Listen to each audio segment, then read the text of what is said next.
बोलो बच्चों, चलिए प्रश्न को पढ़ते। इसमें लिखा किसी कण के सापेक्ष वेग का क्या अभिप्राय है। तो दो कण ए तथा बी जो है एक सीधी सड़क पर एक ही दिशा में क्रमशः वीए एवं वीबी वेग से गतिशील है। तो दिखाइए कि कण ए का कण बी के सापेक्ष वेग जो है, जिसे हम वी ए बी कहेंगे, वो V A minus V B के बराबर होगा। तो चलिए बच्चों, इस प्रश्न की मूल अवधारणा को हम देखें।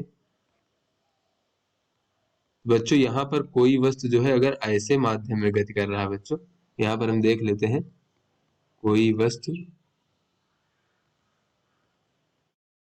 किसी ऐसे माध्यम में या फिर बच्चों ऐसे निर्देश तंत्र में गति कर रहा है, बच्चों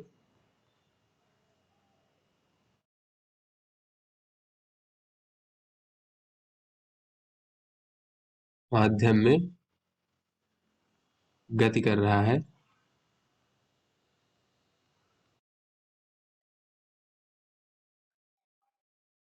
जो कि बच्चों वो माध्यम या जो निर्देश तंत्र है वो खुद जो है प्रेक्षक के सापेक्ष गतिमान है। बच्चों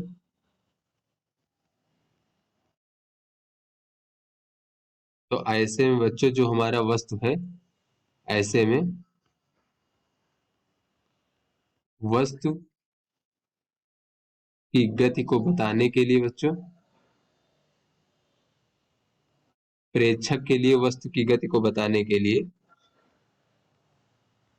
जो बच्चों हमारा माध्यम है यानी निर्देश तंत्र है, उसकी गति को भी शामिल करना पड़ेगा। बच्चों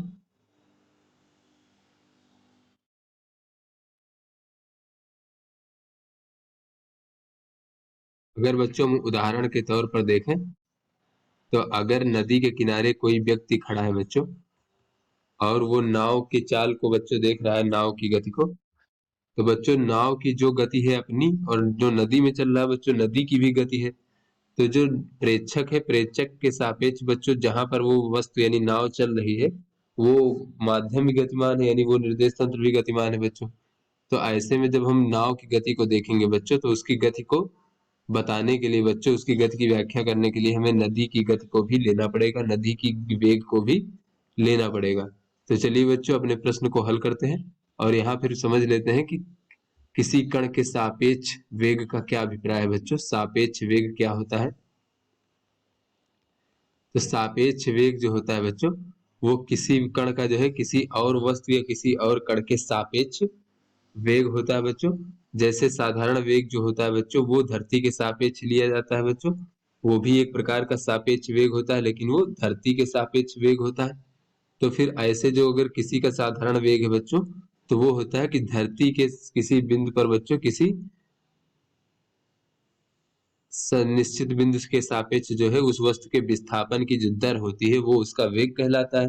लेकिन अगर हम सापेक्ष वेग की बात करें बच्चों, तो उस वस्तु के सापेक्ष जो विस्थापन की दर होती है वो सापेक्ष वेग कहलाता है। यहाँ पर उदाहरण के तौर पर अगर हम समझे बच्चों कि यहाँ पर अगर हम कहें कि ए कण का बी के सापेक्ष वेग का तात्पर्य ये हुआ बच्चों, ए कण का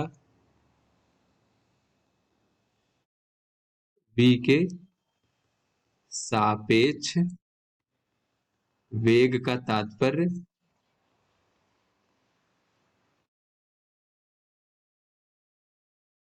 यह है कि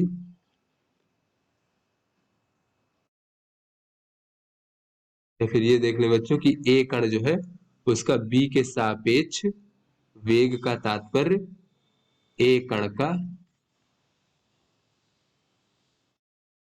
बी के सापेक्ष विस्थापन की समय दर है बच्चों। इस प्रकार से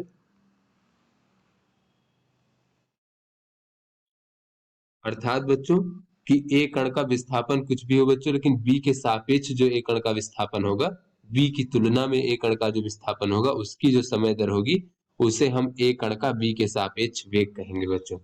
तो ऐसे में अगर हम यहाँ पर इसको एक उदाहरण के तौर पर समझे बच्चों, तो यहाँ पर अगर एक रेलगाड़ी जा रही है बच्चों इस प्रकार से, तो रेलगाड़ी का वेग क्या है बच्चों। तो यहाँ पर बच्चों अगर कोई जमीन पर यहाँ पर कोई व्यक्ति खड़ा है बच्चों, तो इसके लिए रेलगाड़ी का वेग अलग होगा। अगर कोई व्यक्ति यहाँ पर सड़क पर बच्चों कार से जा रहा है, तो इसके लिए रेलगाड़ी का वेग अलग होगा बच्चों, तो यानी अलग अलग व्यक्ति के लिए किसी वस्तु का जो है वेग अलग अलग होता है, तो इसीलिए सापेक्ष वेग होता है बच्चों। चलिए आगे देखते हैं। तो इसमें कहा जा रहा है यदि बच्चों दो कण ए तथा बी जो है एक ही सीधी सड़क पर बच्चों एक ही दिशा में क्रमशः वी और वी एक से गतिमान है, तो दिखाइए कि कण ए कण बी के सापेक्ष कण ए का कण बी के सापेक्ष जो वेग है वो वी बी बराबर V A minus V B होगा। तो यहाँ पर बच्चों देखें एक हमारी सीधी सड़क है इस प्रकार से, और यहाँ पर बच्चों दो कण है, ये मान लीजिए हमारा ए कण है बच्चों और ये हमारा कण बी कण है इस प्रकार से, और दोनों एक ही दिशा में, ये वी ए वेग से गतिमान है और ये वी बी वेग से गतिमान है। तो बच्चों t बराबर 0 पर बच्चों मान लीजिए कि जो हमारा ए कण की स्थिति है वो कितनी है बच्चों, ये इतनी स्थिति मान लेते हैं, और बी कण की स्थिति कितनी है बच्चों, ये इतनी मान लेते हैं। तो t समय पर जो है ए कण की स्थिति कितनी हो जाएगी बच्चों किसी समय t पर। तो बच्चों जो हमारी t बराबर 0 पर जो स्थिति थी बच्चों, उसमें t समय बाद वो कितनी स्थिति बदल जाएगी बच्चों, यहाँ पर देख लेते हैं। तो बच्चों इसका वेग va है, तो ये va वेग से चल रहा है, तो va गुणे t इस प्रकार से दूरी बराबर होता है चाल गुणे समय, या फिर विस्थापन देख लें बच्चों वेग गुणे समय इस प्रकार से यहाँ पर। तो ये बच्चों हमारी t समय पर a कण की स्थिति हो जाएगी। इसी तरह t समय पर अगर हम b कण की स्थिति देखें बच्चों यहाँ पर, तो ये हो जाएगा xb, t बराबर 0 पर जो स्थिति थी उसमें जुड़ जाएगा vb गुणे t इस प्रकार से। तो बच्चों ये t समय पर b कण की स्थिति हो गई। तो बच्चों यहाँ पर अगर हम b के सापेक्ष देखें कि a की स्थिति कितनी है बच्चों, तो यहाँ पर b के सापेक्ष a की स्थिति, तो बच्चों यहाँ पर हो जाएगा a की स्थिति b के सापेक्ष t समय पर, तो ये हो जाएगा बच्चों हमारा xat ऋण xbt इस प्रकार से।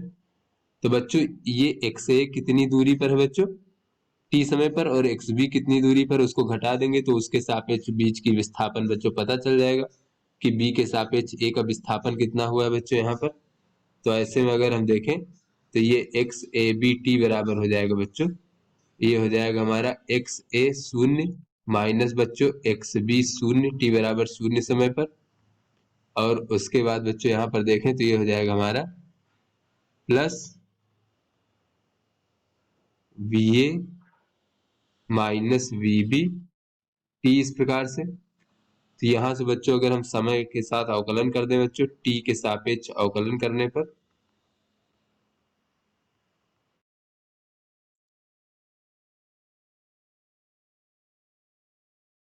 बच्चों ये हो जाएगा dxabt भागे dt बराबर बच्चों, ये तो हमारा बच्चों नियत है, xa0 माइनस xb0 का मान तो नियत है बच्चों, क्योंकि ये t बराबर 0 समय पर स्थितियां हैं दोनों कण की, उनका अंतर है, तो इसका अवकलन जो है बच्चों शून्य हो जाएगा धन, ये हो जाएगा va माइनस vb, और ये t के सापेक्ष बच्चों t का अवकलन 1 हो जाएगा। तो इस प्रकार से बच्चों ये देखें अगर हम, तो ये हमारा जो है यहाँ से हम कह सकते हैं अतः b के सापेक्ष a का जो वेग है, a कण का वेग,